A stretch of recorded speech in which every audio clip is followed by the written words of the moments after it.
It was a Tuesday afternoon, March 24th, 26, when the plug was finally pulled inside the sprawling data centers that house the infrastructure for OpenAI's Sora. The atmospheric hum of thousands of liquid-cooled NVIDIA H100 GPUs, which had been screaming at 99% thermal capacity for 6 months, began to spin down. It wasn't a dramatic crash. There were no sirens, no flashing red lights in the command center. Instead, it was a quiet, deliberate sequence of terminal commands that terminated thousands of instances, silencing the computational engine that was supposed to redefine human creativity. If you were sitting in that room, you would have felt the temperature drop almost immediately as the localized environment stopped fighting against the immense heat of tens of thousands of processors. The silence that followed was heavy. It was the sound of a dream dying, or at least being put into an induced coma. This moment was the climax of an incredible, terrifying week in March, where the entire AI industry seemed to collide, all at once, into 3 immovable walls. The wall of physics, the wall of economics, and the wall of intellectual property rights. To the outside world, Sora was a miracle. A simple text prompt could generate hyper-realistic, minute-long cinematic videos. It was the absolute zenith of the generative AI hype cycle. But on that Tuesday, the reality of the unit economics and the system architecture finally won the war. Speaking as someone who has built and scaled both hardware systems and SaaS platforms, I saw the structural cracks months before the official shutdown. When I look at a product, I don't see the magic on the screen. I look at the logical diagram and the income statement. And with Sora, those 2 diagrams were fundamentally incompatible. The hardware utilization required for a single inference, the energy consumption per token generated for video data, and the latency in the processing pipeline were all suggesting a fatal design flaw, not in the algorithm, but in the business model scaling. The industry has been operating on a myth that scaling laws apply equally to performance and profitability. They thought if the model got smarter with more compute, it would somehow become more efficient at the same rate. This was a catastrophic misunderstanding of system dynamics. They were driving a Ferrari at 200 miles an hour and assuming that because it was fast, it was also energy efficient. The statistics surrounding that final month are staggering, and they serve as a masterclass in why raw technical capability cannot save a business model with negative gross margins. Sora launched in late 25 with unprecedented fanfare. In its first week, it was the #1 app in the App Store, amassing millions of downloads from users desperate to create their own mini-movies. Everybody thought the future of filmmaking had arrived. But the underlying plumbing was a disaster. For every 10-second clip a user generated, OpenAI was incinerating approximately $1.30. Now, you might think that is just the cost of innovation. But when you are processing 11.3 million inference requests a day, that math leads you straight off a cliff. We are talking about $15 million in daily operational burn. 15 million. Every single day. Over 6 months. That operation cost over $2.7 billion just in compute and energy. And what was the revenue? In that same 6-month period, the total monetization across all user tiers for Sora was $2.1 million. Let me repeat that because it is a number that should be studied in business schools for the next century. $2.7 billion in operational costs to generate $2.1 million in revenue. That is not a business. That is a lottery where you pay $1,000 for a ticket that has a 1-cent payout. I knew the end was imminent when they started cutting user access in early 26. First, they eliminated the free tiers. Then they introduced complicated credit systems. Then they raised the prices to a point that rivaled hiring a human animator. And the user base did exactly what you would expect. They left. By February 26, downloads had collapsed by 66%. But the most damning metric, the one that tells you a product has no product market fit, was the 30-day user retention rate. It was 1%. In the consumer app world, if you are below 20%, you are in trouble. TikTok's retention, for comparison, was hovering around 32% at the time. A 1% retention rate means your product is a novelty. It is a party trick. People use it once to see Mickey Mouse fighting Darth Vader in the style of Wes Anderson. They get their cheap dopamine hit and they never come back. They definitely do not pay for it. Sora was an engineered wonder, but as a business it was a ghost town. When they shut it down, they didn't just stop a service. They tried to save the company's impending initial public offering by amputating a limb that was gangrenous with unsustainable costs. But to truly understand why the AI dream hit a wall in March 26, we have to look beyond the server rack and look at the physical landscape of America, because that is where the true limitations exist. We must look at a 1,200-acre farm in Mason County, Kentucky. This land has been held by the same family since the 1860s. It weathered the American Civil War. It survived the Great Depression, and it was being passed down from 82-year-old grandmother and her 50. In March 26, a representative from one of the tech titans, the hyperscalers, approached them. This agent wanted to buy 600 acres of their prime agricultural land. The purpose: to build a massive data center complex to house the GPUs needed for the next generation of large language models. The offer was $26 million, roughly 10 times the market value of the land for agricultural use. It was a winning lottery ticket. And the 82-year-old owner said no. She said it instantly, and she said it with absolute finality.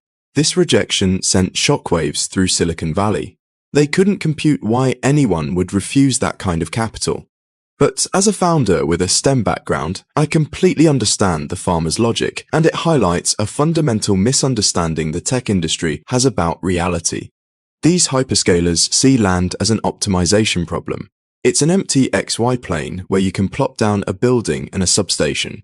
They assume land is a commodity you lease or buy. But to a multi-generational farmer, selling that land isn't a transfer of an asset, it is a ritual killing.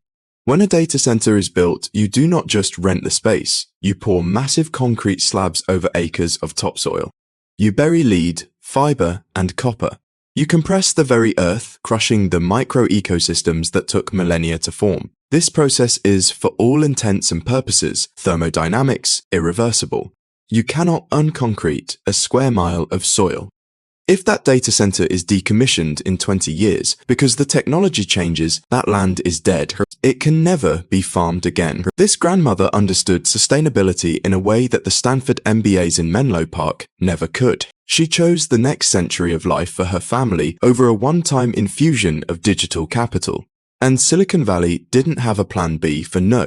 The arrogance of the tech company in this scenario was their immediate downfall. When they couldn't buy the heart of the farmland, they tried a classic aggressive flanking maneuver. They immediately moved to get the surrounding 2,000 acres rezoned from agricultural to industrial use, with the intent of building the data center right up to the property line of the farm that rejected them. It was spite, pure and simple, but they didn't realize they were fighting a war on the wrong terrain. The localized blowback was instantaneous and brutal. Residents from Pennsylvania to North Carolina, from Wisconsin to Minnesota, watched this Kentucky fight and began drafting or passing local moratoriums. Essentially NIMBYism, not in my backyard with legislative power. They demanded full environmental impact statements and grid readiness guarantees before another data center foundation could be poured. They suddenly realized these centers weren't sleek, silent cloud repositories. They were loud, heat-spewing, power-gulping industrial factories that provided almost zero local jobs. This localized political resistance created a physical barrier to entry that no software patch could fix. The Silicon Valley scaling law was suddenly subservient to Mason County zoning law, and for the first time the zoning law won. But even if they could build the data centers, a more severe problem was lurking in the physics of the energy grid itself. The data center could buy the GPUs, and they could try to buy the land, but they couldn't generate their own electricity from pure thought. This is the part of the story where the myth of the infinite cloud meets the reality of three-phase alternating current. In engineering, you learn that you cannot optimize around physics. and the energy demands of these AI models are non-linear. The provided data on the PJM interconnection, the massive organization that manages the electricity wholesale market for 13 states, and the District of Columbia, serving 67 million people, paints a terrifying. PJM held a capacity auction. Capacity is basically the grid promising to have a certain amount of power available to meet peak demand in the future.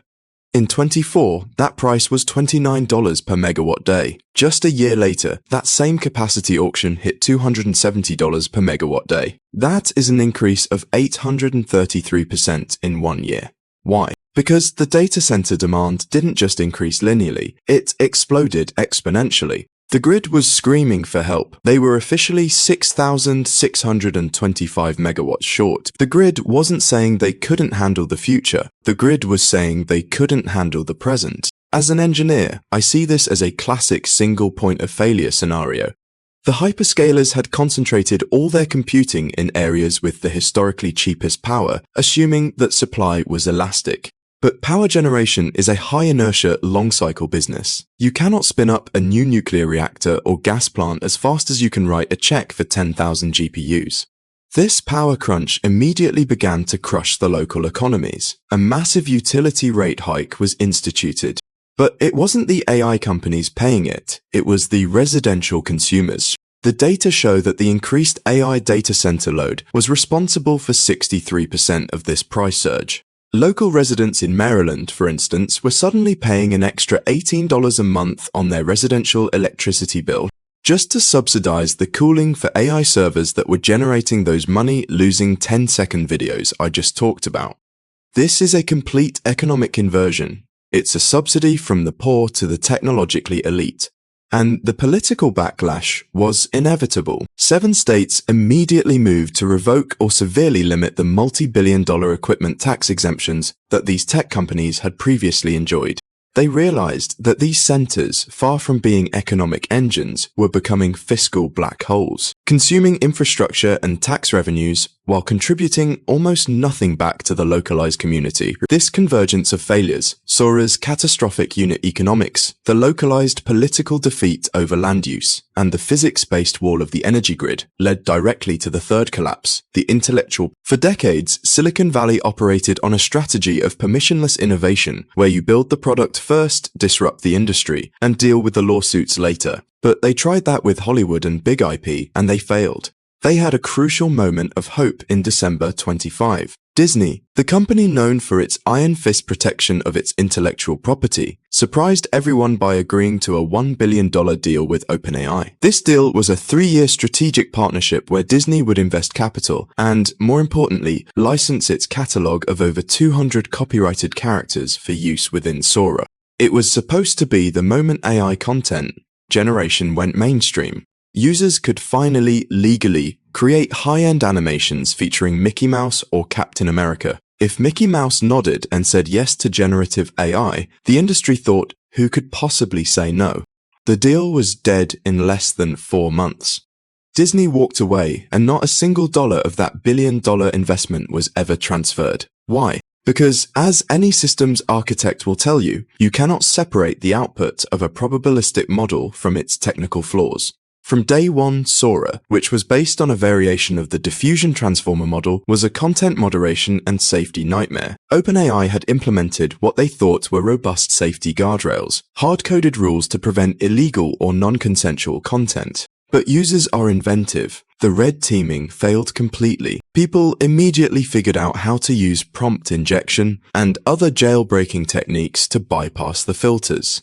Deepfakes went viral immediately, not of Disney characters, but of real people. A deepfake of Martin Luther King Jr. was used in hateful propaganda, non-consensual sexual content featuring synthesized voices of deceased celebrities, like the daughter of the late Robin Williams, spread across. Williams' daughter had to publicly speak out, begging the public to stop desecrating her father's memory with these digital golems. Nintendo characters, which Disney didn't even own, were being used in Sora-generated videos, doing things that were illegal in many jurisdictions. Even OpenAI's own leadership was depicted in scenarios that I won't describe here. To a corporation like Disney, brand safety is not a line item. It is the entire foundation of the enterprise value. An AI model that cannot guarantee with 100% deterministic accuracy that its output won't violate safety, legal, or copyright rules isn't a tool for a creative professional, it is a reputation. Disney realized that they would be associating their century-old, family-friendly brand with a model that could be hijacked by any malicious actor. The risk of being a co-defendant in thousands of deepfake and copyright infringement lawsuits and the catastrophic damage to their reputation far outweighed any licensing revenue. The official statement from Disney was polite and full of corporate diplomaters, saying they would continue to look for responsible ways to collaborate with AI that respected creator rights. But the internal reality, which I confirmed with sources in Burbank, was much simpler. They looked at the product, realized they couldn't control the output, and they killed the deal. They understood that you can't have a business model built on IP if the IP itself is in a perpetual state of radioactive contamination.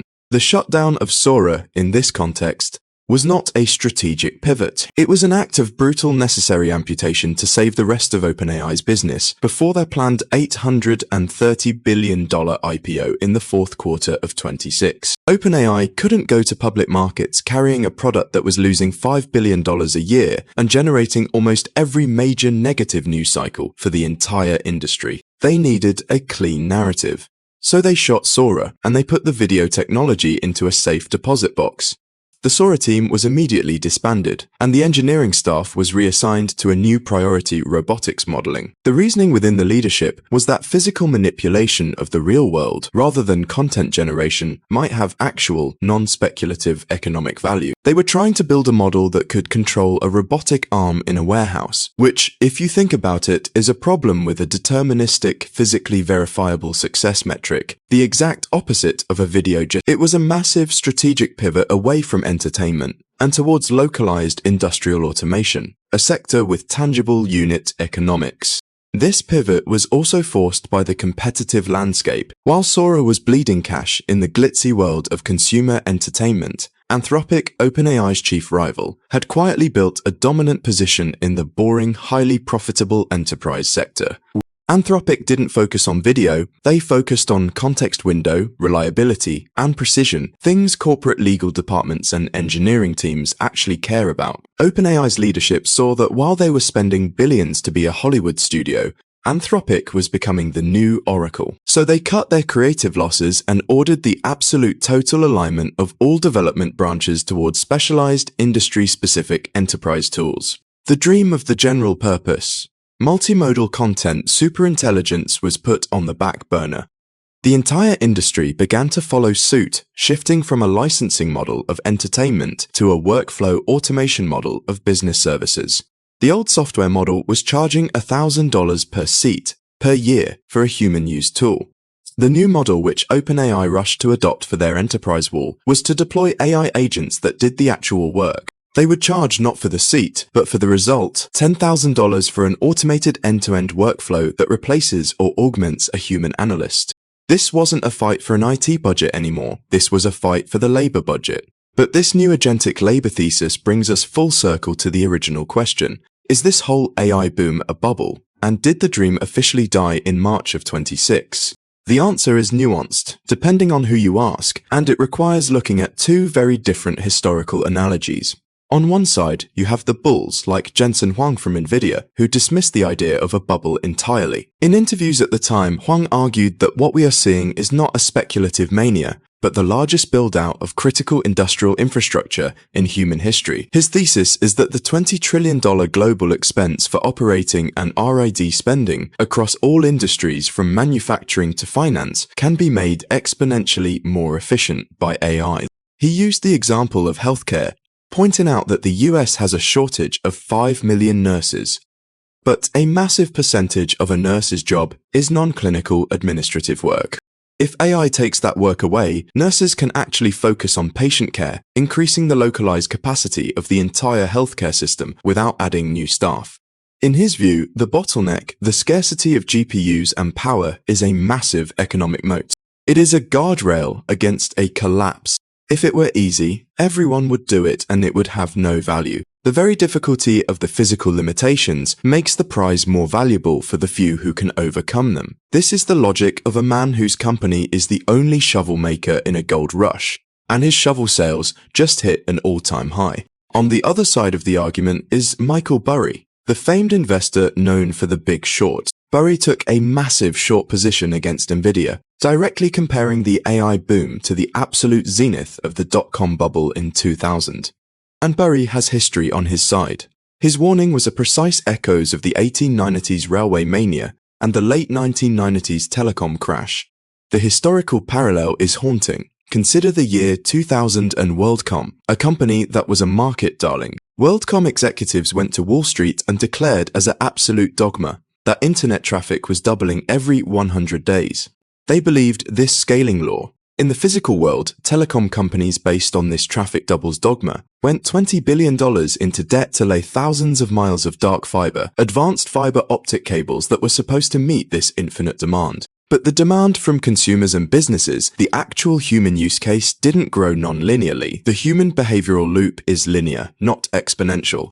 It took decades for application layer technology to actually use that bandwidth. WorldCom and other giants like Global Crossing declared bankruptcy, leaving behind enough unused fiber optics to power the world for a decade. The scaling law was wrong, and the physical asset became a stranded asset. Burry's entire thesis, which I believe is data-driven and logical, is that the current industry dogma that scale is all you need is the new traffic doubles every 100 days. It is a convenient story to justify massive capital expenditures. If you believe scaling leads to artificial general intelligence, you will build data centers at any cost. But if the companies that rent those data centers, the enterprises, can't find specialized revenue-generating use cases that provide a 2-to-1 or 3-to-1 return on investment, then those 1 gigawatt data centers become the dark fiber of our time. They are concrete and silicon statues to a computational theory that failed to account for human economic reality. They are stranded assets powered off and appreciating zero localized real estate value. There is, however, a critical technical difference between today and 2000. The telecom companies of the dot-com era were highly leveraged. They were drowning in debt. The hyperscalers of 26 like Microsoft, Google, and Meta are cash machines with low leverage and massive diversified non-AI revenue streams. They can afford to hold a stranded asset on their balance sheet and sustain billions in continued R&D losses for a decade without a systemic Lehman Brothers-style collapse. This is the strongest card the AI bulls hold. But the question is, just because they can afford to hold the losing asset, how long will they? We saw a preview of that answer with the metaverse. Meta spent $50 billion on Reality Labs, building the virtual future. They produced engineered wonders like the Apple Vision Pro, which also hit its own reality wall in late 2025. The Vision Pro was a technical masterpiece, but it was priced at $3,500. Even with Apple's marketing engine, it couldn't create a real market. By the end of 2025, global shipments of the high-end headset had collapsed to just 45,000 units. The manufacturing line was literally stopped. This proves a rule of engineering that Silicon Valley constantly forgets. Consumers will not fundamentally and massively change their behavioral patterns and pay thousands of dollars just for the novelty of experiencing a technical. If a product has high unit costs, if it requires the user to wear an uncomfortable device on their face, and if it solves a problem that is not a localized, painful, fundamental human need, it will die. That weighted matrix killed VR, and it killed Sora. The dream of the immersive digital future collided with the fact that humans like to live in the physical world, and they don't like paying hundreds of dollars a month for video generators. So let's go back to that 82-year-old grandmother and her 1,200-acre farm. She made a choice. She chose the land that has sustained life for 160 years over a stack of $26 million from companies that have existed for only 2 or 3 decades. To me, that decision is the ultimate metaphor for the real AI revolution. The tech industry, in its arrogance, believes that physics should bend to the will of code. They think sustainability means buying carbon credits. But the real world, the physical grid, the local community, and the economic principle of positive gross margins all had a vote. And in March of 26, they voted no. The AI revolution did not die, but it was finally tethered to the ground. It was forced against its will to stop floating in a metaphysical post-scarcity future and to learn how to walk on the terrestrial planet we all inhabit. It has to pay its electric bill, and it cannot just steal Mickey Mouse to build its product. The era of the speculative AI toy is over. The hard, unglamorous work of engineering real specialized, localized, sustainable industrial tools has just begun.